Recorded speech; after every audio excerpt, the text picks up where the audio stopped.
Hello everyone! Welcome back ulit sa aking YouTube channel. So sa videong ito ay i-share ko po sa inyo kung paano po natin ayusin yung ating Bluetooth speaker na hindi na siya ma-charge dahil nasira na yung kanyang charging pin. Bale, yung charging pin na tinutukoy ko ay itong ganito. Kung saan mo charge or sinasaksak yung charger para kumarga at gumana yung Bluetooth speaker natin. So, bale, bumili ako ng ganito sa online, sa Black App. And then, itong una kong order is palpak. Kasi wala siyang wire na dito na para hindi na siya i-welding or kasi ito need mo pang i-welding. Tapos nag-reorder ako ulit. And yung binili ko is yung may positive and negative wire na para wala, no need na mag-welding. So, ipakita ko sa inyo kung paano siya in-install ng asawa ko or inayos ng asawa ko para mag-guide kayo. Tara! So, ito na nga. Kinalas muna ng asawa ko yung pinakaibabaw ng Bluetooth speaker. And then, unang ginawa namin is hinanap yung battery niya. Kasi, kailangan makonect mo yung charging pin doon sa mismong battery. Kasi, yung battery nga naman yung i-charge natin.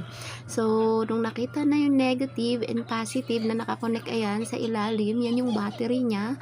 And, inilabas lang namin yung wire na kulay black at saka pula.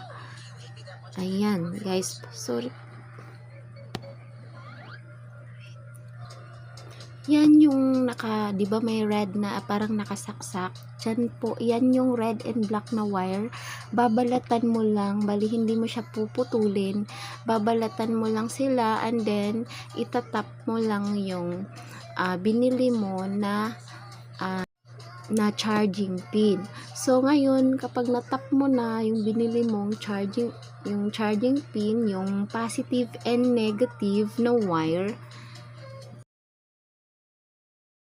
so, pwede mo na siyang i-charge gamit yung micro USB charging pin natin.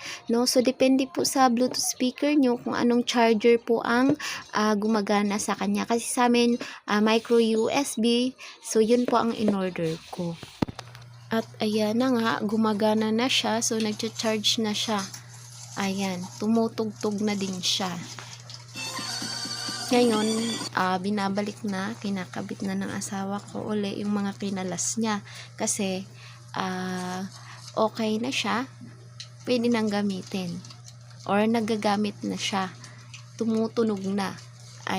Bali, nagpatugtog lang kami ng dalawang music para sigurado na talagang gumagana na siya. Kasi di ba hindi nga siya na-charge. So, nanigurado lang talaga kami. And then, nung confirm na talaga na gumagana, so ayan, nakasara na siya. Pero yung charging pin na ikinabit mo ay wag mong isama doon sa loob. So, bali nakalabas lang siya. Naka-steady na siyang ganyan. Para kapag charge mo, hindi mo na bubuksan pa, 'di ba? So, yun lamang guys, sana'y nakatulong po ako. Maraming salamat po and God bless po.